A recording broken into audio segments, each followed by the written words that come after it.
இதோ இவர் பேர் ராபர்ட் கியோசாக்கி. இவருக்கு 2 அப்பா இருக்கிறதா சொல்றாரு. ஒருத்தர் பெத்தவர், இன்னொருத்தர் இவருக்கு பணக்காரராக சொல்லி கொடுத்தவர். ஒருத்தர் PhD முடிச்சவர், இன்னொருத்தர் 8th ஃபெயில். 2 பேருமே நல்லா சம்பாதிக்கிறவங்க. ஒருத்தருக்கு எப்பயுமே பண பிரச்சனை. ஆனா இன்னொருத்தரோ ஹவாயின்ற தீவோட மிகப்பெரிய பணக்காரராக போறாரு. ஒருத்தர் தம் பசங்களுக்கு கோடிகளை விட்டுட்டு போறாரு, இன்னொருத்தரோ கடனை விட்டுட்டு போறாரு. நம்ம எஜுகேஷன்ல இருக்க மிகப்பெரிய பிரச்சனை இதுதான். எங்கேயுமே பினான்சியல் மேனேஜ்மெண்ட்டையோ பணத்தை பத்தியோ சொல்லி கொடுக்க மாட்டாங்க. அதனால நம்ம குடும்பத்தினர்கிட்ட இருந்து தான் நம்ம இந்த விஷயங்களை கத்துக்கிறோம். ஆனா அவங்க நம்ம எப்படி ஏழையாவே வாழறது அப்படின்றத சொல்லி கொடுக்கறாங்க. அவங்களுக்கு நம்மள பிடிக்காம இல்ல, அவங்களுக்கு தெரிஞ்சது அவ்வளவுதான். ஏன்னா ரிச் டேட் புவர் டேட் போன்ற புத்தகங்களை அவங்க படிச்சது இல்ல. காம்ப்ளிகேட்டடான பல டிகிரியும் புக்ஸும் சொல்லி கொடுக்காத பிராக்டிக்கலான விஷயங்களை இந்த புத்தகம் சொல்லி தரும். நீங்க 2 முக்கியமான வார்த்தைகளை புரிஞ்சுக்கணும். ஆசெட் சொத்துக்கள் மற்றும் லயபிலிட்டிஸ் கடன்கள். சிம்பிளா சொல்லணும்னா, உங்களுக்கு பணம் கொடுத்தா அது ஆசெட், உங்ககிட்ட இந்த பணத்தை எடுத்துட்டு போனா அது லயபிலிட்டி. வீடு வாங்கிட்டீங்க, மார்ட்கேஜ்ல கடன்ல இருந்தா அது லயபிலிட்டி. அது இல்லாம ரெண்ட் வந்தா அது ஆசெட். ரெண்ட் வரலனா அது மறுபடியும் லயபிலிட்டி. ஏன்னா மெயின்டெனன்ஸ் செலவாகும். Business, real estates, stocks, bonds எதுவானாலும் இதேதான் பிரின்சிபல். இப்போ நான் சொல்ல போறது ரொம்ப முக்கியமானது.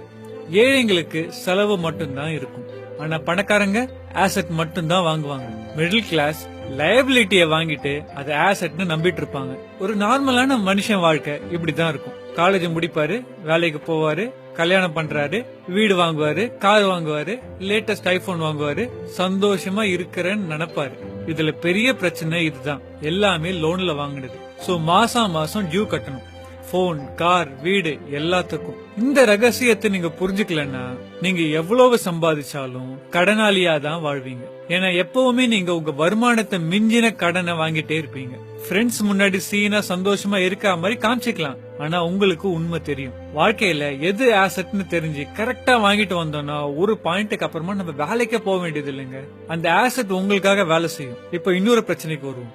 நீங்க எவ்வளவு சம்பாதிக்கிறீங்க அப்படின்றது முக்கியம் இல்ல, அதுல எவ்வளவு பணத்தை சேமிக்கிறீங்க அதான் மேட்ரு. நீங்க மாசத்துக்கு 1 கோடி சம்பாதிக்கிறீங்கன்னு வச்சுப்போம், அதுல 1 ரூபாய் தான் சேமிக்கிறீங்கன்னு வச்சுப்போம். அப்போ நீங்க 1 கோடி சம்பாதிக்கல, 1 ரூபாய் தான் சம்பாதிச்சீங்க. நீங்க தமிழ் சினிமா ஹீரோன்னு வச்சுப்போம், கோடி கோடியா சம்பாதிக்கிறீங்கன்னு வச்சுப்போம். ஆனாலும் உங்க சம்பளத்துல 50% மேல கவர்மெண்ட்டுக்கு தான் கொடுப்பீங்க. இது எப்படி? சம்பாதிக்கும் போதும் டாக்ஸ், வாங்கும் போதும் டாக்ஸ், சேவ் பண்ணாலும் டாக்ஸ், செத்தாலும் டாக்ஸுங்க. ஆனா சில சமயத்துல ஆசெட் எதுன்றத கரெக்டா புரிஞ்சுட்டு வாங்கும் போது எதுக்குமே நீங்க டாக்ஸ் கட்டாம இருக்கலாம்னா பாத்துக்கோங்களேன். நிறைய சம்பாதிக்கிறவங்க எல்லாம் சந்தோஷமா இல்லாததுக்கு காரணமும் இதுதான். சோ புரிஞ்சுக்கோங்க, நிறைய சம்பாதிக்கிறவங்களும் பணக்காரங்களும் வேற வேறன்னு. உலகத்துல 80 வருஷத்துக்கு முன்னாடி டாக்ஸ்னு ஒரு கான்செப்டே கிடையாது. போர்க்காலத்துல மட்டும்தான் டாக்ஸ் வாங்குவாங்க. ஒரு பாயிண்ட்ல கவர்மெண்ட் எல்லாம் சேர்ந்து ராபின்ஹுட் மாதிரி பணக்காரங்க கிட்ட இருக்க பணத்தை எடுத்து ஏழைங்களுக்கு கொடுக்க போறோம்னு சொல்லி ஏமாத்தி எல்லா ஏழைங்க கிட்ட இருந்து ஓட்டு வாங்கி ஆட்சிக்கு வந்தாங்க. வந்துட்டு கொஞ்சம் கொஞ்சமா பணக்காரங்க மட்டும் இல்லாம எல்லா ஏழைங்க மேலயும் டாக்ஸ் போட்டாங்க. சோ இப்ப நம்ம எல்லாருக்குமே டாக்ஸ் அப்படின்றது தினம் வாழ்க்கையில நடக்கிற ஒரு சாதாரண சம்பவமா மாறிடுச்சு. ஆனா பணக்காரங்க புத்திசாலிங்க, அந்த டாக்ஸ்ல இருந்து எப்படி வருதுன்னு அவங்களுக்கு தான் தெரியும். உலகின் மிகப்பெரிய பணக்காரர் யாருன்னு தெரியுமா? Warren Buffett. அவர் அவரோட செக்ரட்டரியோட கம்மியா தான் டாக்ஸ் கட்டாருன்றது உங்களுக்கு தெரியுமா? இது எப்படி இருக்கு? அது சரி, இது எப்படி சாத்தியம்?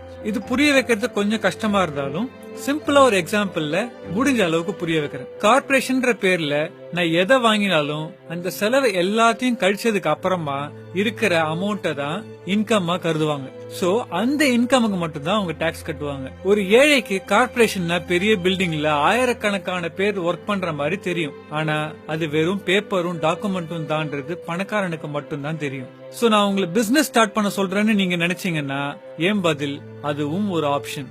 இதை நீங்க மேலும் புரிஞ்சுக்கணும்னு நினைச்சீங்கன்னா rich dad poor dad Robert கியோசாக்கியோட புத்தகத்துல இது இன்னும் டீடைல்டா இருக்கு. சோ இது உங்களுக்கு உபயோகப்பட்டிருக்கும்னு நினைக்கிறேன். நன்றி.